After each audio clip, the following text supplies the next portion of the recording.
दोस्तों, सकारात्मकता हमारी ज़िंदगी को जिस तरह से सुधारती है, नकारात्मकता उसी तरह से हमारी ज़िंदगी को ख़राब करती है। तो ज़रूरी है कि सकारात्मकताओं को अपनाने और साथ ही साथ नकारात्मकता से बचा जाए और अपने आसपास एक सकारात्मक भाव से भरा माहौल बनाया जाए। आज मैं आपसे एक ऐसी किताब के बारे में बात करने वाला हूँ जिसने न सिर्फ लेखक बल्कि करोड़ों लोगों का ही जीवन बदल कर रख दिया।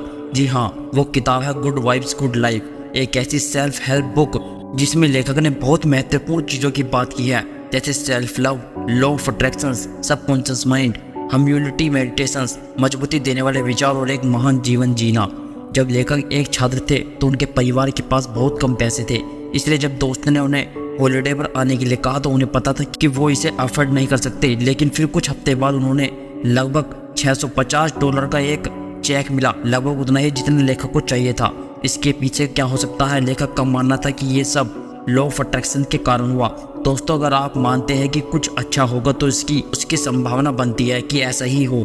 यहाँ मुख्य संदेश है कि लॉ ऑफ अट्रैक्शन के अनुसार आपके विचार आपकी वास्तविकता को तय करती है। इसका उल्टा भी सच है। अगर आप नकारात्मकता विचार पर अपना ध्यान ले जाते हैं और सबसे बुरे की उम्मीद करते हैं तो आप इस संभावनाओं को भी बढ़ाते हैं कि यह भी सच हो जाएगा। लेखक के केस में उन्हें ये सोचते हुए पूरा वीक बिताया कि वो छुट्टे का खर्चा उठाएंगे और यूनिवर्स ने इस तरह उनको जवाब दिया। लेकिन चाहे उन्हें लॉ ऑफ अट्रैक्शन का इस्तेमाल करके थोड़ी बहुत कामयाबी मिली हो, लेकिन लेखक ने देखा कि उन्हें हर बार इससे मदद नहीं मिलती थी।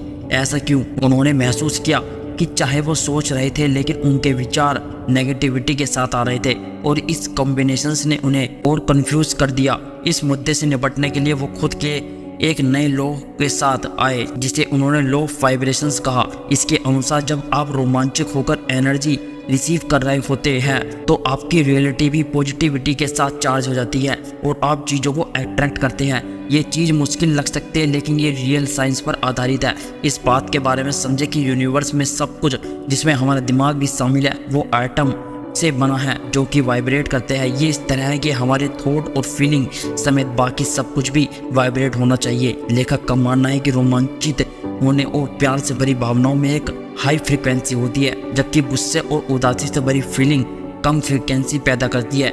इन वाइब्रेशंस के जरिए आप अपने आसपास की दुनिया को प्रभावित कर सकते हैं। जब एक एटम वाइब्रेट करता है तो उसके आसपास के एटम भी उसी फ्रीक्वेंसी पर वाइब्रेट करना शुरू करते हैं। इसलिए अगर आपकी फीलिंग हायर वाइब्रेशंस पैदा करती है तो आपकी रियलिटी भी हायर वाइब्रेशंस पैदा करेगी। आपका आउटर वर्ल्ड ज़्यादा बेहतर और शुद्ध होता जाएगा। आप अपनी वाइब्रेट की फ्रीक्वेंसी को अपने कंट्रोल में ले सकते हैं। ये मुमकिन नहीं लगता, लेकिन जब बात भावनाओं की आती है तो आप हरित शैवाल से प्रेरणा ले सकते हैं। हरित शैवाल एक ऐसी प्राकृतिक पौधा है जो दूसरे पौधों से ऊर्जा लेता है। हरित शैवाल की तरह आप अपनी एनर्जी लोगों पर अपने इन्वायरमेंट से खींचते हैं। हकीकत में जब हमारे आसपास चीज़ें बुरी तरह से चल रही होती है तो आप सकारात्मक ऊर्जा को कैसे महसूस कर सकते हैं। इसलिए हायर वाइब्रेशंस के लिए आपकी पहली प्राथमिकता लोगों के साथ ज़्यादा समय बिताने की होनी चाहिए। यहाँ मेन मैसेज है कि आप अपनी वाइब्रेशंस की फ्रीक्वेंसी को कंट्रोल कर सकते हैं। अच्छे वाइब्रेशन संक्रामक होते हैं। अगर आप उन लोगों के साथ घूमते फिरते हैं जो प्यार और खुशी चाहते हैं तो उनकी मेंटल स्टेट आप पर हावी हो जाएगी। एक बार जब आप उनकी हायर फ्रीक्वेंसी पर वाइब्रेट करना शुरू करते हैं तो आप अपने जीवन में और भी लोगों को आकर्षित करना शुरू करते हैं। अपनी इमोशनल फ्रीक्वेंसी को बढ़ाने का दूसरा तरीका यह है कि आप ज़्यादा बॉडी लैंग्वेज अपनाएं। रिसर्च से पता चला है कि मुस्कुराना, यहाँ तक कि जब आपके पास मुस्कुराने के लिए कुछ भी नहीं है, तो ये आपको एक एंडोर्फिन स्पाइक देता है। ये आपकी बॉडी का फील गुड केमिकल है। तो अगली बार जब आप दुखी हो तो अपने आप को मुस्कुराने के लिए मजबूर करें, फिर देखना आप इसके फायदे महसूस करेंगे। आप एक पोस्चर बना सकते हैं, अपने आप को एक इमोशनल एज दे सकते हैं। सोशल साइकोलॉजिस्ट ने पाया है कि दिन में सिर्फ 2 मिनट के लिए पावरफुल तरीके से खड़े होना या बैठने से टेस्टोस्टेरोन में 20% की वृद्धि होती है, एक ऐसा हार्मोन जो कॉन्फिडेंस को बढ़ाता है। तीसरा, आप ये भी पा सकते हैं कि अगर आप ज़्यादा वाइब्रेशन चाहते हैं तो आपकी सोसाइटी से एक ब्रेक लेने की ज़रूरत है। मॉडर्न लाइफ से ब्रेक लेने से आपको रिचार्ज करने में मदद मिलती है। हालांकि आपको असमंजस महसूस करवा सकता है, लेकिन ये पूरी तरह से हेल्थी है। आखिर में अपने वाइब्रेशंस को और भी ज़्यादा जगाने के लिए नेचर में अकेले समय बिताने की कोशिश करें। रिसर्च से पता चला है कि सिर्फ नेचर में होने से आपके शरीर और दिमाग इम्प्रूव होता है। आप अपने काम को बगीचे में बैठकर कर सकते हैं, शायद अपने आसपास के पार्क में टहलने जा सकते हैं। इसके अलावा अगर ये धूप वाला दिन है तो आपको और ज़्यादा मौका मिलेगा क्योंकि सूरज की किरणें आपको विटामिन और सेरोटोनिन देती है और ये दो ऐसी चीज़ें हैं जो आपके मूड को स्थिर रखती है। हमने देखा कि कैसे लोगों के साथ वक्त बिताना आपकी वाइब्रेशंस को एक हाई लेवल तक ले जा सकता है और आपको खुद का सबसे अच्छा वर्जन बनने में मदद कर सकता है। इसका उल्टा भी बिल्कुल सच है। नकारात्मक लोगों के आसपास होने से आप नकारात्मक, कमजोर और असुरक्षित महसूस कर सकते हैं। आप तर्क दे सकते हैं कि ऐसा करके आप कमजोर हो जाएंगे। अगर आप खुद को एक ऐसी स्थिति में पाते हैं तो अपने आप को ये ना बताएं कि आप कमजोर है, ये बुरा महसूस करने के लिए दोषी है। लेकिन याद रखिए कि अगर आप लोगों से संपर्क नहीं करते हैं तो भी कुछ तो इनकी फ्रीक्वेंसी पर वाइब्रेट करना शुरू कर ही देंगे। जल्दी ही आप अपनी लाइफ में दूसरे लोगों के लिए के बुरे वाइब्स पास करेंगे और इससे पहले कि आपको इसका एहसास हो आपकी रिलेटिव नेगेटिविटी से भर जाएगी। आप खुद के पर्सनल डेवलपमेंट के बारे में सोचें कि आप में एक बहुत बड़ा पेड़ बनने की क्षमता थी। अगर आप एक नेगेटिव चीज में बदलते हैं तो आप उस मजबूत पेड़ में विकसित नहीं हो पाएंगे जिसकी क्षमता आप में है। लेकिन जब आपको दूसरे नेगेटिव लोगों को एक्सेप्ट नहीं करना चाहिए तो आपके लिए खुद को टॉक्सिक बिहेवियर को रिजेक्ट करना भी जरूरी है।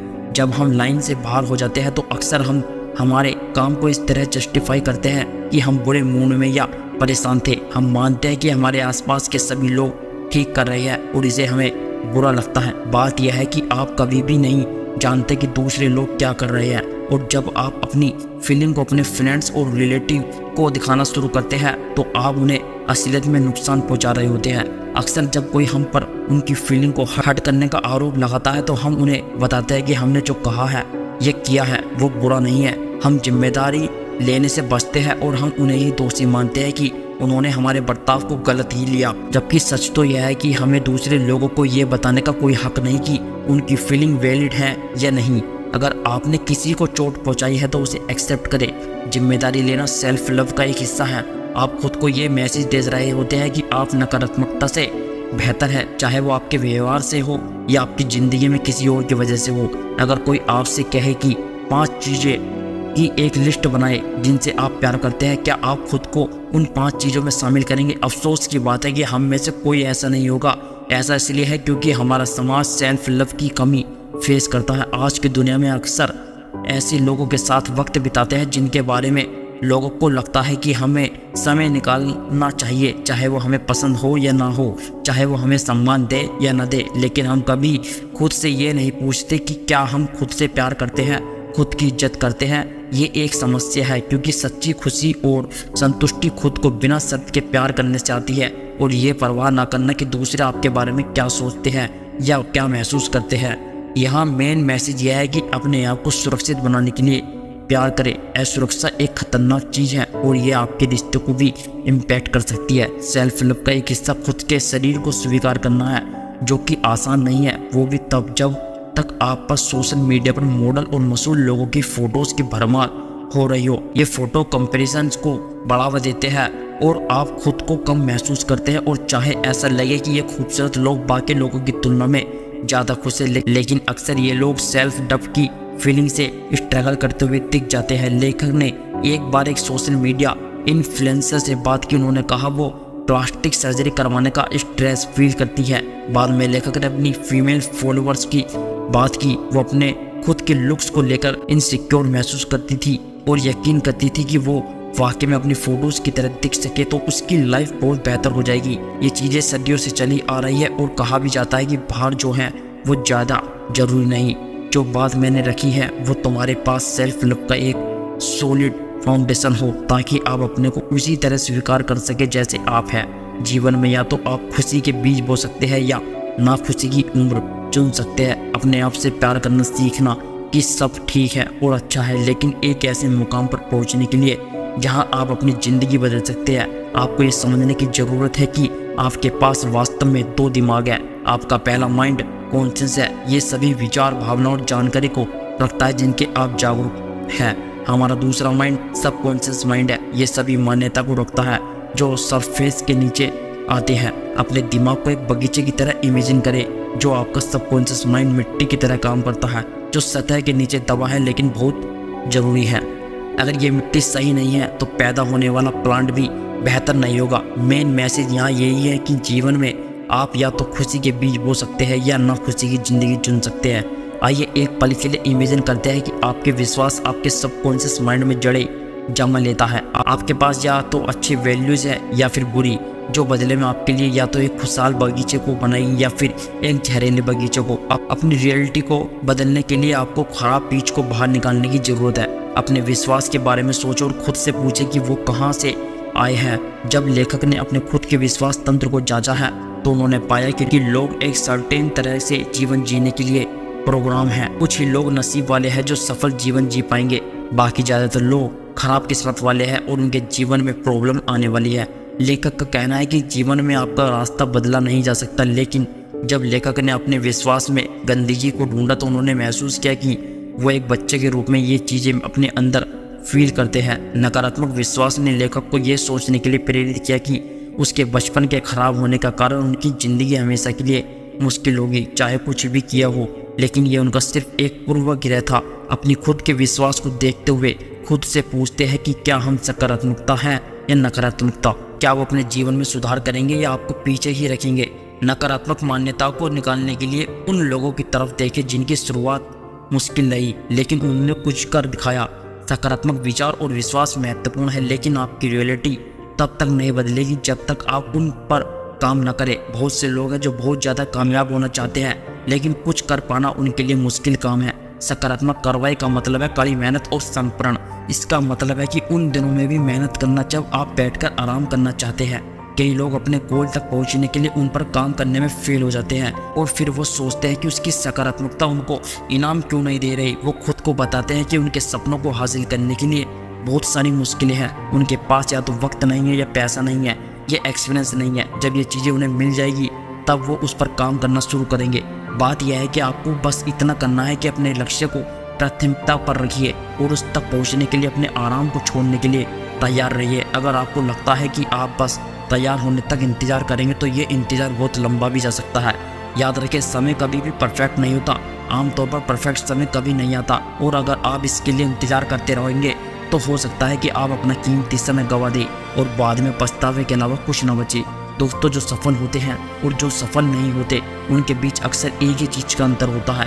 वो ये है कि सफल लोग अपने गोल की ओर काम करते रहते हैं, चाहे उन्हें ऐसा करने में तकलीफ आ रही हो। इसे ग्रिट कहते हैं। चाहे आप प्रेरित महसूस कर रहे हो या नहीं, आप अपने स्लेब को रोल करते हैं और आगे बढ़ते रहते हैं। जैसे जैसे वक्त बीतता है आपका ये लगातार किया गया प्रयास आपको सकारात्मक परिणाम देता है। शायद आप अपने लक्ष्य की ओर कदम उठाना चाहते हैं, लेकिन आप हमेशा ऐसा करने के लिए प्रेरणा नहीं ढूंढ सकते। इसे दूर करने का एक शानदार तरीका यह है कि आप अपने बड़े गोल को कई छोटे काम में तोड़ दें। मोटिवेशंस में शामिल मेन केमिकल डोपामाइन है। हर बार जब आप कुछ हासिल करते हैं तो आपको एक डोपामाइन हिट मिलता है जो आपको चलते रहने के लिए इंस्पायर करता है। अपनी बड़ी महत्वाकांक्षा को छोटे छोटे टुकड़ों में तोड़ ले।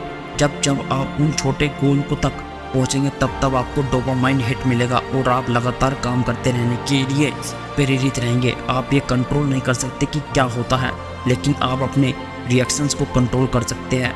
रिचर्ड ब्रांसन की तरह आप अपने काम को कंट्रोल करने की ओर अपने गोल की तरफ सकारात्मक कदम उठा सकते हैं, लेकिन आप कभी भी अपने पास की दुनिया को पूरी तरह से कंट्रोल नहीं कर सकते। दुर्भाग्य से इसका मतलब यह है कि जीवन में कभी ना कभी हमें खराब एक्सपीरियंस मिलेंगे, लेकिन जब बेस्ट चीज़ होती है तो आप विक्टिम बनने से इनकार करके सेल्फ लव को प्रैक्टिस कर सकते हैं। खुद को एक विक्टिम की तरह न देखें बल्कि खुद से प्यार करें। अच्छा बुरा सबके साथ होता है, लेकिन अगर आप विक्टिम माइंडसेट पर फंस कर रह गए तो आपका सबकॉन्शियस माइंड आपको उसी तरफ ले जाएगा और वहाँ से वापसी करना बहुत मुश्किल होता है। ऐसा नहीं है कि आपको दुखी नहीं होना चाहिए, लेकिन आपके पास इस बात का ऑप्शन है कि आप किसी स्थिति को किस तरह देखते हैं। और जैसा कि हमने देखा है, आप जो भी चुनते हैं करते हैं वो आपकी वाइब्रेशंस को इफेक्ट करता है और एज ए रिजल्ट ये आपकी रियलिटी को भी इम्पैक्ट करेगा। अगर आप खुद के एक विक्टिम के रूप में देखना चुनते हैं तो आप हमेशा लो वाइब्रेट करेंगे। दूसरे शब्दों में ज़िंदगी आपको एक विक्टिम की तरह ही रखेगी। दूसरी तरफ अगर आप अपने खराब अनुभव को अपने व्यक्तिगत विकास के अवसर के रूप में देखते हैं तो आप हाई फ्रिक्वेंसी पर वाइब्रेट करेंगे और ज़्यादा फ्रिक्वेंसी की एनर्जी को अपनी तरफ आकर्षित करेंगे। आप भविष्य में होने वाली बेहतर चीज़ों के लिए एक्साइटेड रहेंगे। बुरी चीज़ें अक्सर दुख देती है, लेकिन वो अक्सर आपको मजबूत भी बनाती है। याद रखिए, जो भी चीज़ आपकी जान नहीं लेती वो आपको मजबूत ही बनाती है। खुद से कहे कि अगर कुछ बुरा हो भी रहा है तो मैं इसमें देखना चाहूँगा कि इसमें मेरे लिए क्या सीख है। अगर कुछ समस्या आई है तो उनसे ये नहीं कहे कि वो आपके जीवन में क्यों आई है, बल्कि उनका स्वागत करें और देखें कि उनसे आप क्या सीख सकते हैं। इन बातों को अपनी डायरी में नोट करें और समय मिलने पर उन्हें पढ़ें। आप अगर एक गलती को दोबारा नहीं करेंगे तो इससे ही आपकी एफिशिएंसी कहीं ज़्यादा बढ़ जाएगी, और चाहे चीज़ें अच्छी हो या बुरी, वो आपको बेहतर ही बनाती है। बस शर्त यह है कि आप उन्हें नकारात्मक ना लेकर सकारात्मक रूप से ले और हर जगह उनसे कुछ सीखने की कोशिश करें। दोस्तों, उम्मीद करता हूँ आपको इस वीडियो से एक अच्छी सीख मिली होगी। यह आप मुझे कमेंट बॉक्स में कमेंट करके ज़रूर बताएं, और साथ ही इस वीडियो को लोगों तक ज़रूर शेयर करें जिनको इस वीडियो की सबसे ज़्यादा ज़रूरत है, ताकि उन्हें भी इस वीडियो से कुछ सीखने को मिल सके। बाकी अपना ध्यान रखिए और दुनिया में आगे बढ़ते रहिए। जय हिंद, वंदे मातरम।